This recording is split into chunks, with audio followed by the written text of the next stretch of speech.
ইমাম তো মসজিদের ইমাম না, মাযহাবের ইমাম। সুবহানাল্লাহ। আবু হানিফার মাযহাবে যে আছেন, দুর্বলতা আছে। আমাদের দেশে লামাযহাবি কিছু বের হয়েছে, পড়া নাই লেখা নাই, আন্ডা ব্যাপারী, আলুর আড়তদার, কথা বল, বাজারে কালা বেগুন আর মূলা বেচে, এ বলে আমি মাযহাব মানি না, আমি আহলে হাদিস। আবু হানিফা বুঝে নেই, কোথাকার আন্ডা ব্যাপারী, দোষ ধরে কার, ভুল ধরে কার? আবু হানিফা কে জানো? 80 হিজরিতে তার জন্ম।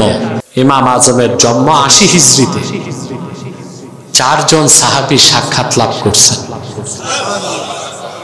1200 তাবিঈনের কাছে যে ফিকহ শিখছেন, হাদিস নিছেন। ব্যবসার টাকা দিয়া 20,000 মানুষকে ফকিহুল উম্মাত বানিয়েছেন। কোরআন হাদিস থেকে সারা জীবনে 81,000 মাসালা ইস্তেমবাদ করছেন। ফতোয়া সামি রাদ্দুল মুহতার, দামেস্কের ছাপ, প্রথম খণ্ডের 48 পৃষ্ঠার হামেশে আছে। প্রতিদিন রাতে 500 রাকাত নফল নামাজ পড়তেন। ইন্নাহু রাআ রাব্বাহু মিআতা মাররাতিন ফিল মানাম। স্বপ্নে আবু হানিফা আমার আল্লাহকে 100 বার দেখেছেন। 57 বার হজ আর উমরা করছেন। বুখারীর উস্তাদের উস্তাদের উস্তাদ, বুখারীর পর্দাদা উস্তাদ, তার নাম আবু হানিফা। আর কোথাকার এই যে কিছু শেখ বের হইছে, হেমার ইবনে হেমার, বাকার ইবনে বাকার, এরা আজকে বলতেছে আবু হানিফা কিছু বুঝে না। এগুলো মেয়াদ উত্তীর্ণ গাঁজা খাইছে।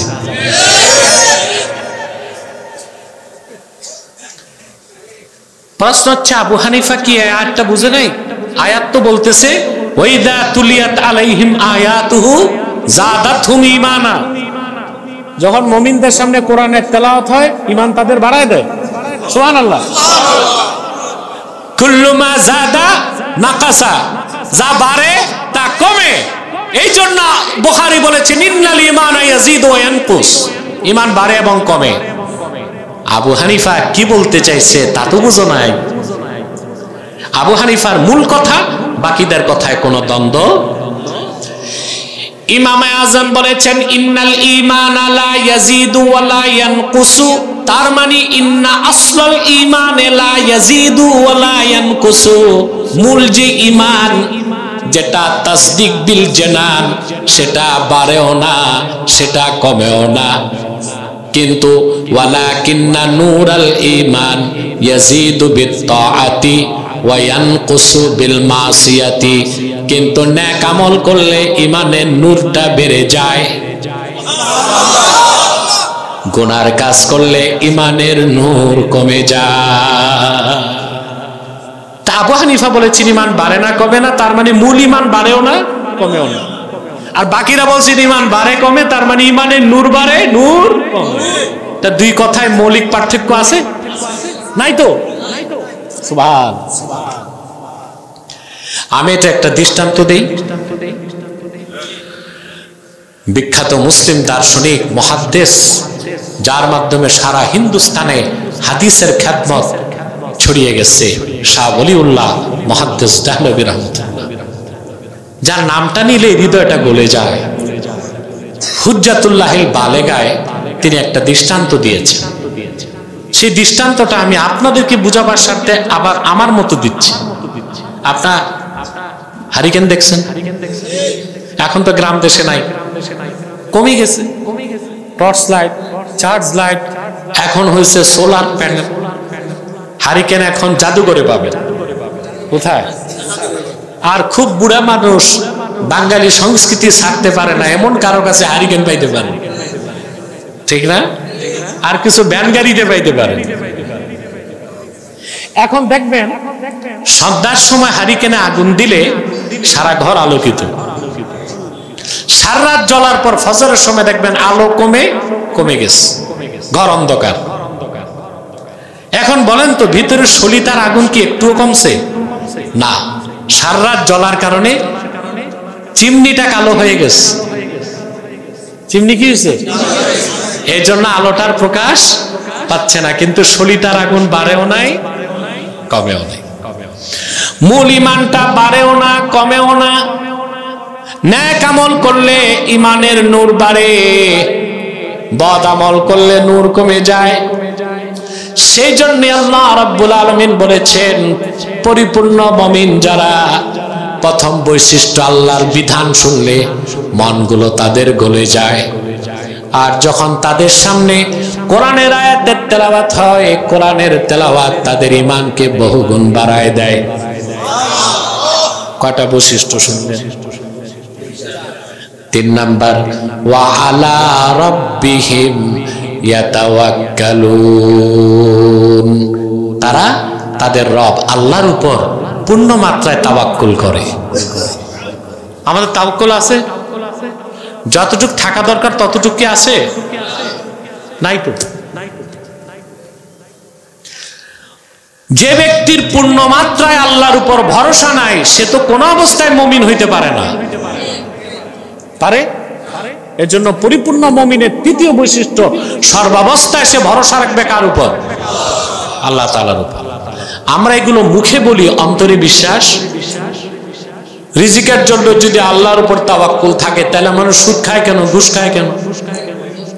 রিজিকের মালিক আল্লাহ, রিজিকের জন্য যদি আল্লাহর উপর তাওয়াক্কুল থাকে, তো এত মুসলমান পরিবার পরিকল্পনা গ্রহণ করছে কেন? এটা হারাম কাজ না? কথা বলেন, কি কাজ? হারাম। আপনি জানেন পৃথিবীর কোন উন্নত রাষ্ট্রে পরিবার পরিকল্পনা নাই? এগুলো দিয়ে রাখছে জাতিসংঘ, World Health Organization, UNICEF, UNESCO. এই ইহুদি কাফেররা দিয়ে রাখছে মুসলিম দেশগুলোতে মুসলিম সংখ্যা কমানোর জন্য। ঠিক না? আপনাকে যদি রেজিস্টার ডাক্তার বলে যে আপনার স্ত্রীর কনসেপ্ট হলে মারা যেতে পারে, তখন শুধু আপনি পরিবার পরিকল্পনা গ্রহণ করতে পারবেন। এছাড়া ছোট করে সংসার রাখতে যেভাবেই পরিবার পরিকল্পনা করুন সেটা হারাম। আর যদি রিজিকের ভয়তে করেন, ওটা শিরক। মনে থাকবে? পৃথিবীর কোন উন্নত রাষ্ট্রে পরিবার পরিকল্পনা নাই। এগুলো ইহুদিদের একটা চক্রান্ত। বিলিয়ন বিলিয়ন ডলার বাংলাদেশে ফ্যাক্টরি করতে টাকা দেয় না, কিন্তু পরিবার পরিকল্পনার জন্য ইনজেকশন কিনতে টাকা দেয়। কত দরদটা বাঙালিদের জন্য। আর বুড়া মানুষ তো বুঝে না, ধরে নিয়ে যায়। পরিবার পরিকল্পনায় যারা গ্রাউন্ড অফিসার, বুড়া মিয়ারে নাস্তা করায়, নাস্তা করানোর পর 3000 টাকা পকেটে দেয়, জায়গা মতো একটা ইনজেকশন দিয়ে দেয়। বুড়া তো খুশি, নাস্তা পাইছি, 3000 টাকা পাইছি, কিন্তু এক ইনজেকশনে যে ফ্যাক্টরি ভিউজ, এটা বাংলাদেশের থেকে 117 গুণ বড় রাশিয়া। কত? 117 গুণ বড়। সারা পৃথিবীটা হচ্ছে 51 কোটি বর্গ কিলোমিটার, আর রাশিয়া হচ্ছে 1 কোটি বর্গ কিলোমিটারের বেশি। মানে সারা দুনিয়ার 50 ভাগের 1 ভাগ রাশিয়া। সোভিয়েত রাশিয়া তো 2 কোটি বর্গ কিলোমিটারের বেশি ছিল।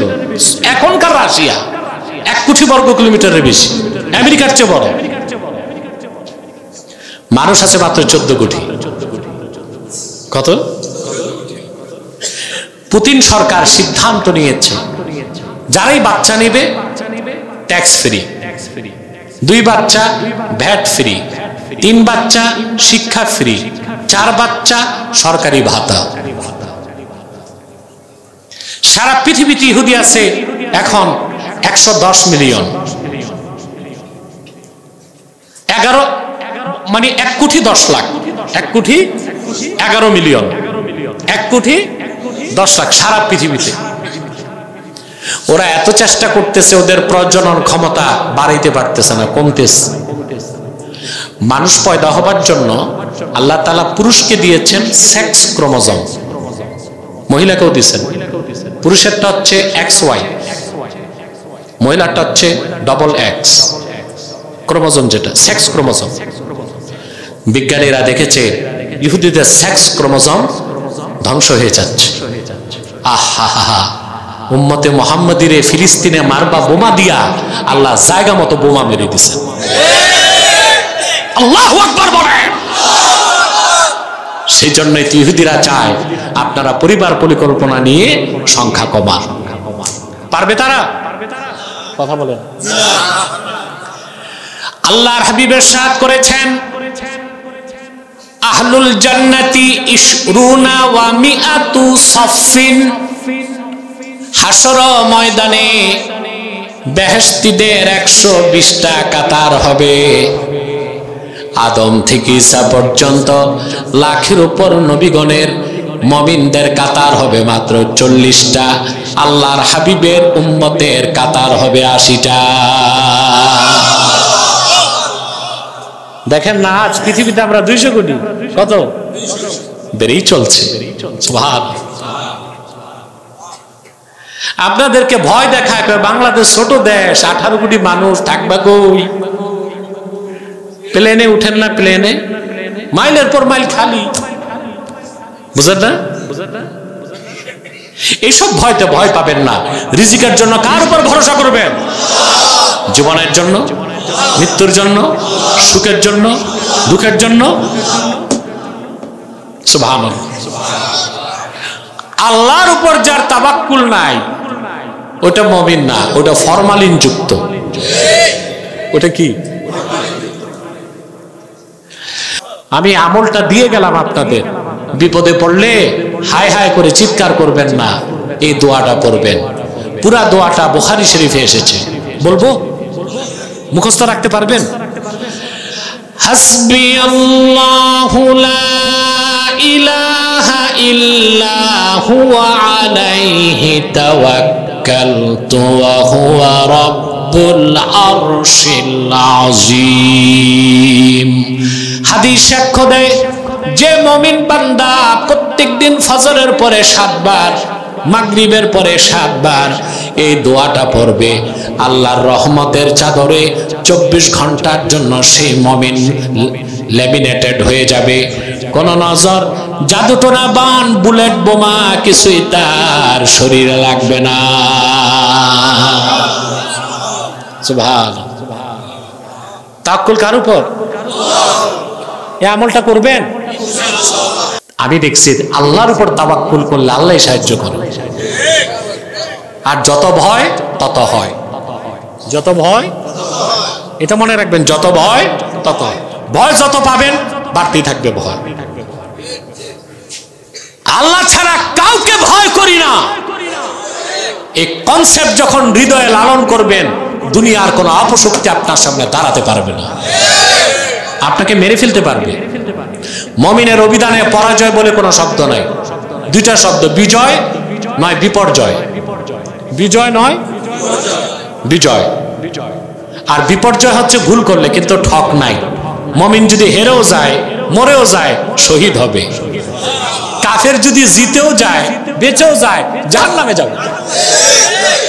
তো মুমিনের অভিধানের শব্দ কয়টা? বিজয় নয়, মুমিনের অভিধানে পরাজয় বলে কোনো শব্দ নাই। চলে গেলেন ইব্রাহিম খলিল আগুনে। উনি যারে বাবা বলতেন আজার। আমি কথাটা এমনি বললাম কেন? উনি যারে বাবা বলতেন আজার, বলতে তো পারতাম ওনার বাবা আজার না, এখানে কিছু কথা আছে, সেদিকে আর যাচ্ছি না। উনি যারে বাবা বলতেন আজার, প্রাসাদের ছাদে দাঁড়িয়ে দেখতেছে ইব্রাহিমের কি হলো। কাসাসুল কোরআন ইবনু কাসির নকল করেন, প্রাসাদের ছাদ থেকে তাকায় আজর দেখলো আগুনের লেলিহান শিকার ভিতরে হযরত ইব্রাহিম সবুজ বাগানে হাঁটতেছেন, অনিচ্ছায় তার জবান থেকে বেরিয়ে গেল, নি'মার রাব্বু রাব্বুকা ইয়া ইব্রাহিম। সত্যি রে ইব্রাহিম, তোমার রব একমাত্র সত্য, তিনি কত উত্তম অভিভাবক। আমরা তোমারে আগুনে দিলাম আর তিনি তোমার জন্য ফুলের বাগান বানায় দিলেন। আল্লাহ রাব্বুল আলামিন তাওয়াক্কুলের ক্ষেত্রে মুসা নবীর দৃষ্টান্ত দিয়েছেন। কার? আল্লাহ তাকে হুকুম করছেন মিশর ছাড়ো। রাতের বেলা তিনি লোকজন নিয়ে মিশর ছাড়লেন। লোক কি পরিমাণ? তাফসীর তাবারিতে এসেছে শুধু যুবক ছিল 6 লাখ। বনী ইসরাইলের যুবক কত ছিল?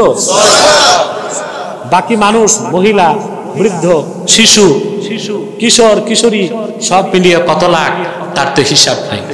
যুবকই ছিল 6 লাখ। যখন তিনি ফিলিস্তিন যাবেন, মাঝখানে সাগর, বাহার কাল জুম। তাফসীর খাজেনে এসেছে সাগরটার প্রশস্ততাই ছিল 10 মাইল।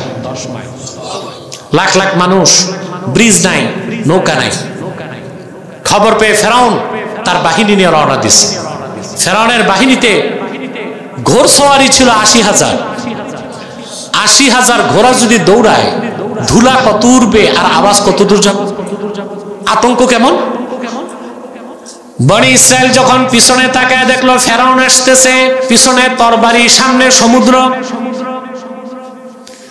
বিচলিত বনী ইসরাইল বলল, আল্লাহ কোরআন কারীমে বলেন, ক্বালা আসহাবু মূসা ইন্না লামুদরাকুন।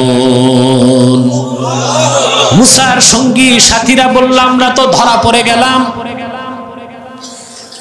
মুসা নবী এক চুল বিচলিত হন নাই, তিনি জবাব দিলেন তাৎক্ষণিক, কাল্লা, কখনো না, ইন্না মাইয়া রাব্বি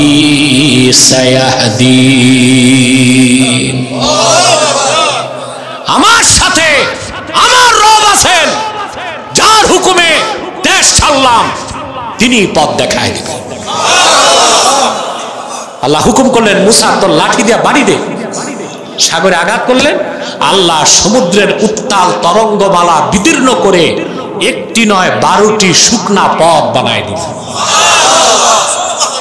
12টা কেন?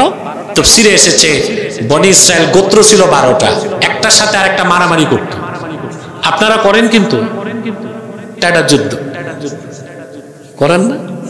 এদিকে কম, চরে বেশি। যদি এই টাটা যুদ্ধ ইন্ডিয়ান সৈন্যরা দেখতো, ভুলেও তারা বাংলাদেশের দিকে তাকাইতে হবে। এগুলো দিয়েই তো আমাদের শেষ করবে, সেনাবাহিনী তার দরকার নাই।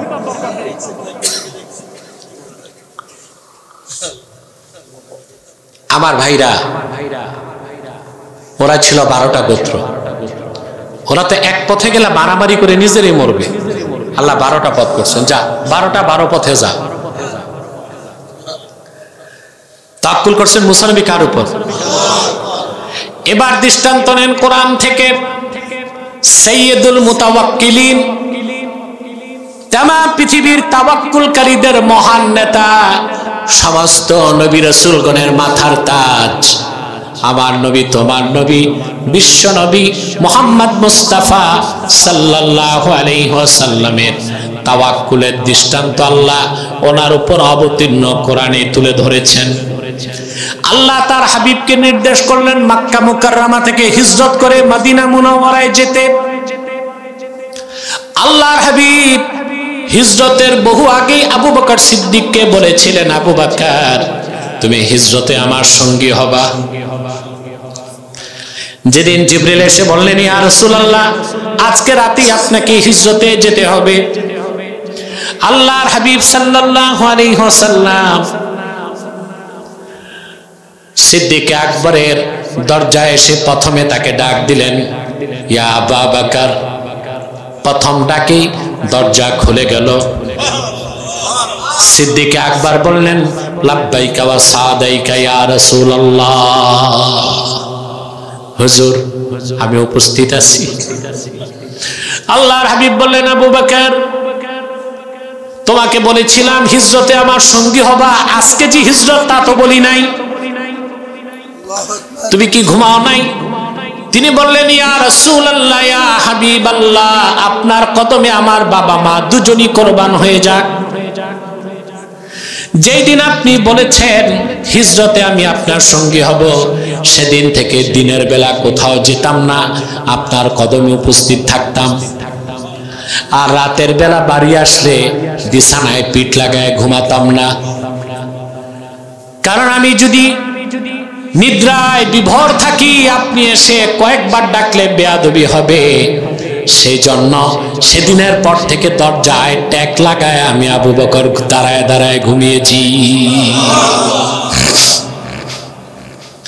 আল্লাহর হাবিব সাল্লাল্লাহু আলাইহি ওয়াসাল্লাম হিজরতের সূচনায় মক্কা মুকাররমায় গারে সৌরে 3 দিন অবস্থান করেছেন। সকালবেলা কুখ্যাত আবু জাহেল 100 সশস্ত্র সৈন্য নিয়া পদচিহ্ন বিশারদ, যারা পায়ের চিহ্ন দেখলে বলতে পারতো কার পায়ের চিহ্ন, পদচিহ্ন বিশারদ নিয়ে গারে সৌর পর্যন্ত চলে আসলো। ইমামে বুখারী রওয়ায়াত করেছেন, কাফেরেরা গারে সৌরে আসার আগে আল্লাহর হাবিব সাল্লাল্লাহু আলাইহি ওয়াসাল্লামের নিরাপত্তার ব্যবস্থা আল্লাহ করলেন। আল্লাহ মাকড়সাকে আদেশ করলেন, গারে সৌরের মুখে মাকড়সা জাল পেতে দিল, কবুতরে সে ডিম পেরে দিল। মাটিকে আল্লাহ হুকুম করলেন একটা বাবলা গাছ হয়ে গুহার মুখটা ঢেকে দিল। আবু জেহেল পদচিহ্ন বিশারদ নিয়ে আসলো। পদচিহ্ন বিশারদ বলল, রে আবু জেহেল, কাবার মালিক আল্লাহর কসম, মুহাম্মদ সাল্লাল্লাহু আলাইহি ওয়াসাল্লাম এবং ওনার সঙ্গে আবু বকর গারে সৌরে আছেন। আল্লাহ রাব্বুল আলামিন আবু জেহেলকে বুঝতে দিলেন না। সে চিন্তা করলো মাকড়সার জাল কেন ঠিক রইল, কবুতরের ডিম কেন ভাঙলো না, বাবলা গাছের ঝাঁকড়া কেন নষ্ট হলো না।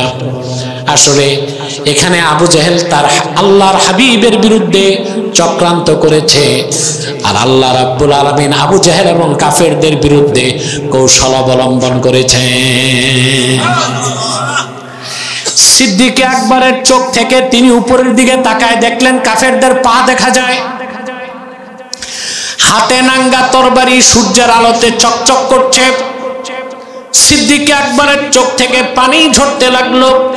আল্লাহর হাবিব বললেন, লিমা তাবকি ইয়া আবা বকর, রে আবু বকর কান্না করছো কেন? তিনি বললেন, ইয়া রাসূলুল্লাহ, ইয়া হাবিবাল্লাহ, আমি তো আমার জন্য কান্না করছি না, আপনার কদমে আমি কুরবান হব, এর চেয়ে সৌভাগ্যের কিছু নাই। কিন্তু কাফেরেরা নিচে তাকালেই তো আপনাকে দেখতে পাবে। যদি আপনি মুহাম্মদ সাল্লাল্লাহু আলাইহি সাল্লামকে ওরা শহীদ করে দেয়, এই পৃথিবীতে আল্লাহকে আল্লাহ বলার মতো কোনো মানুষ তো আর থাকবে না। বিপদের সেই চরম মুহূর্তে আল্লাহর হাবিব তাওয়াক্কুল করে বললেন, আল্লাহর উপর তাওয়াক্কুল করে বললেন। কোরআন কারীমে আল্লাহ তাআলা সে কথাটা অক্ষয় অম্লান করে দিলেন, ওয়া ইয ইয়াকুলু লিসাহিবিহি লা তাহজান ইন্নাল্লাহা মা'ানা। মুহাম্মদ সাল্লাল্লাহু আলাইহি ওয়াসাল্লাম ওনার সঙ্গে আবু বকরকে যখন বললেন, আবু বকর চিন্তা করো না, আল্লাহ রাব্বুল আলামিন আমাদের সাথে আছেন।